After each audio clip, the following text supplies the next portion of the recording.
Oi, pessoal, tudo bem? Hoje a gente vai terminar o livro 13, a frente 2 de Biologia, certo? Na última aula a gente já terminou a frente 1, agora faltou a frente 2. Hoje a gente vai terminar essa parte aí que fala sobre relações ecológicas. A gente sabe que os seres vivos interagem entre si.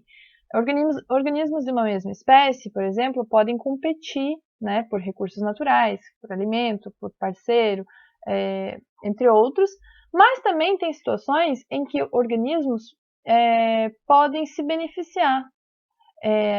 Relações em que os dois tenham vantagens ou que seja indiferente para um e tenha vantagem para o outro e nenhum prejuízo, certo? Então agora a gente vai ver esse tipo de relação ecológica, página 294. Todos os organismos que convivem numa comunidade, então, estabelecem relações, né, com outros da mesma espécie e com outros organismos de espécies diferentes. Essas relações, quando são com organismos da mesma espécie, a gente chama de relação intraespecífica. Dentro, intra. Quando são relações com organismos de outras espécies, são relações interespecíficas. Inter é entre, certo? Espécies. E intra é dentro da mesma espécie. Algumas interações podem ser harmônicas e outras desarmônicas. Então, as relações harmônicas são aquelas em que não há prejuízo para nenhum dos organismos envolvidos, nenhuma das espécies, né, ali envolvidas. E as relações desarmônicas, pelo menos um deles vai ter algum prejuízo, um dos lados vai ser prejudicado, certo? Nas relações harmônicas, nem sempre há benefícios para ambos, mas não havendo prejuízo já é considerada uma relação harmônica. Ok? Tranquilo? E quando há prejuízo, desarmônica. A gente sabe que o conceito de harmônico e desarmônico é só para verificar uma comunidade ali, uma situação momentânea. Porque se a gente for olhar assim, fazer uma análise, né, ao longo do tempo, num estudo mais amplo, a gente vai ver que no final das contas todas as relações acabam sendo harmônicas, porque elas exercem a função de conservar o equilíbrio entre as espécies ali, entre os organismos, certo?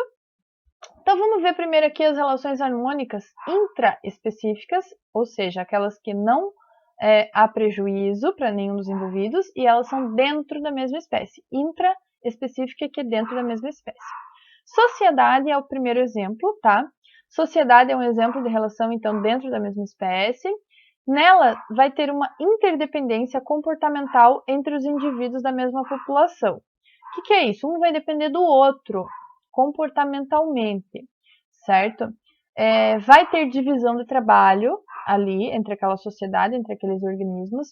Bons exemplos de organismos que vivem em sociedade são abelhas, formigas, cupins, certo? Todos são considerados insetos sociais, porque tem essa relação harmônica aí de sociedade, tá? Vamos pegar, por exemplo, a sociedade das abelhas. A sociedade das abelhas é composta por 3 grupos, 3 castas, certo?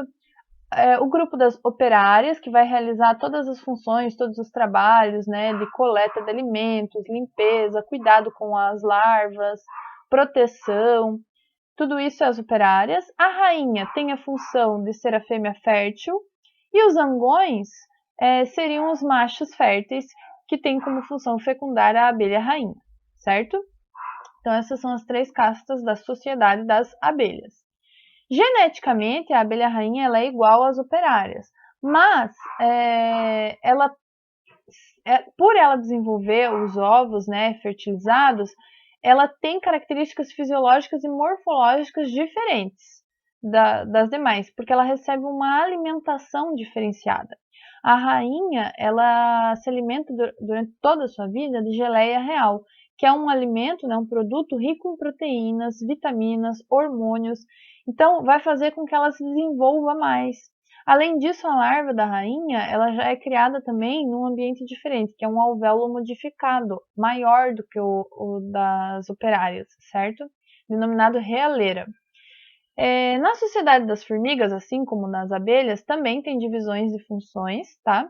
E essa divisão de função pode diferenciar também estruturalmente o corpo dessas formigas. Elas podem adquirir formatos, né, diferenciados.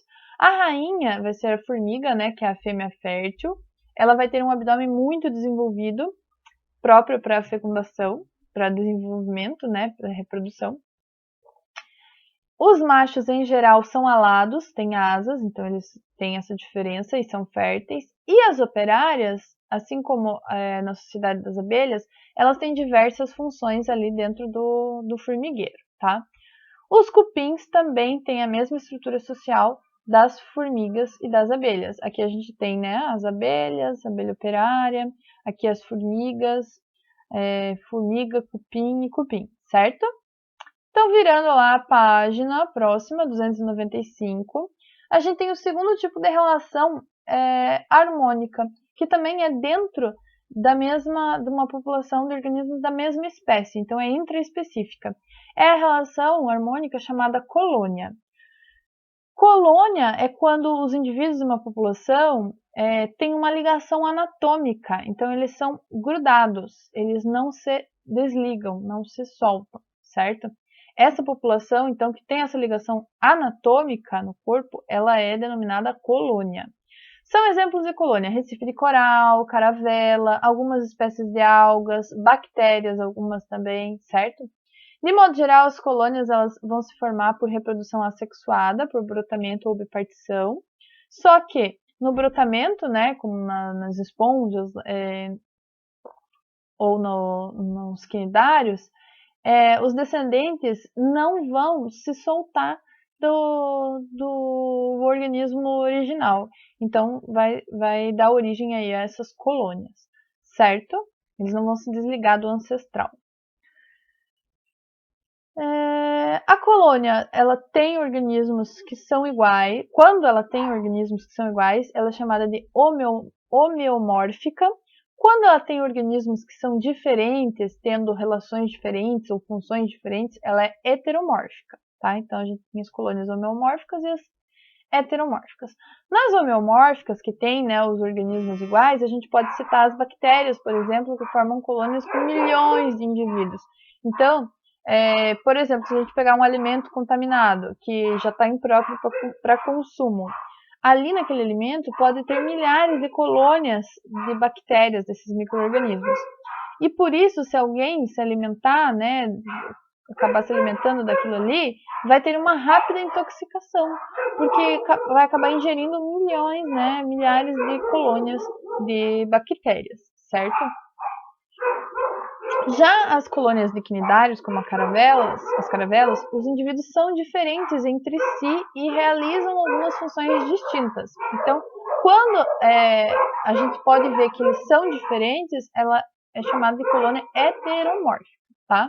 Aqui a gente tem nas imagens, né? Aqui, ó, B, a caravela, aqui coral, e aqui no B, caravela. A caravela era formada por indivíduo flutuador e por pequenos pólipos. Então, é um conjunto de indivíduos diferentes aqui. Aqui esponjas e aqui bactérias, certo? Vamos fazer os exercícios aqui para ver se ficou alguma dúvida nessa parte, tá? E eu já vou falar sobre a avaliação de semana que vem. Então, aqui na página 297, a gente tem o exercício número 1, que fala que em um cupinzeiro podem ser encontrados cupins de diferentes formas, as operárias, soldados, os machos alados e as fêmeas aladas. Qual que é a alternativa que se relaciona com a existência dessas diferentes formas? Esses animais não vivem em sociedade? Não, eles vivem em sociedade. Esses animais disputam diferentes funções? Não, eles não disputam, eles possuem já diferentes funções, certo? Então seria a letra C, possuem diferentes funções e eles possuem divisão do trabalho, ok? Letra C. O número 2 tem uma ilustração de uma caravela. Então, caravela portuguesa, pertencente ao grupo dos quinidários, alimentando-se de peixes. Então, aqui ela está capturando um peixe, certo? Qual é o tipo de relação ecológica que ocorre entre os indivíduos que formam essa caravela? É uma relação de colônia, uma relação intraespecífica harmônica, certo? Qual é o papel desempenhado por eles? Nessa colônia aqui, vai ter indivíduos responsáveis pela formação de gametas, vai ter indivíduos responsáveis pela captura de alimentos e também pela defesa da colônia. Então, cada um vai desempenhar um papel. Na letra B, quais outros organismos podem apresentar esse mesmo tipo de relação ecológica? Bactérias, corais, esponjas marinhas, certo? Eu poderia citar qualquer um aqui.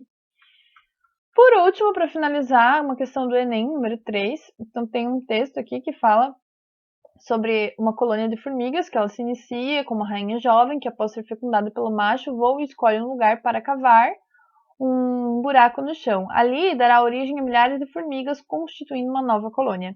As fêmeas geradas poderão ser operárias, vivendo cerca de 1 ano, ou novas rainhas. Os machos provêm de óvulos não fertilizados e vivem aproximadamente 1 semana.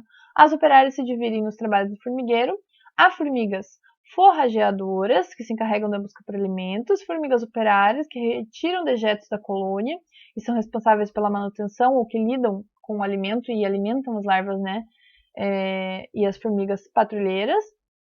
E uma colônia de formigas pode durar anos e dificilmente uma formiga social consegue sobreviver sozinha, porque cada uma realiza uma função, né? Uma característica que contribui diretamente para o sucesso da organização social dos formigueiros é a divisão de tarefas, letra A, entre as formigas e a organização funcional da colônia. Então, ali tem uma divisão de tarefas, né? E uma organização funcional que vai fazer com que haja todo um sucesso nessa estrutura, certo? Agora vamos falar um pouquinho da avaliação de semana que vem. Vocês devem estar sabendo que semana que vem é avaliação, né? É semana de avaliações. Gente, em biologia, o que vai cair? Primeiro vamos voltar aqui na frente 1, certo? Frente 1 de biologia, a gente só vai cobrar a parte que fala sobre o sistema nervoso. Então, a gente fez bastante coisa, tem exercícios, né? Sistema nervoso 1, 2, 3, 4, todos aqueles módulos referentes ao sistema nervoso da biologia 1 vão cair na avaliação. Então, estudem sistema nervoso. Referente à frente 2, vai cair os ciclos, certo? Então, a gente falou do ciclo do carbono, do oxigênio e ciclo do nitrogênio. Além disso, a gente falou hoje sobre as relações ecológicas, mas essa parte de relações ecológicas, como hoje já é, né, é aula de sexta-feira, não vai cair na avaliação. Então, na avaliação, na frente 2, vai cair só o ciclo do carbono, do oxigênio e do nitrogênio. Tranquilo? Se ficar dúvida em relação a algum desses conteúdos aí, entrem no fórum do Sponte, tá? Vamos tirar as dúvidas antes da avaliação. Então, entra lá no fórum, deixa a sua pergunta, que assim que eu ver, eu já respondo. Tranquilo? Então, bons estudos, boa semana de avaliação para vocês, tá? E até a próxima, pessoal!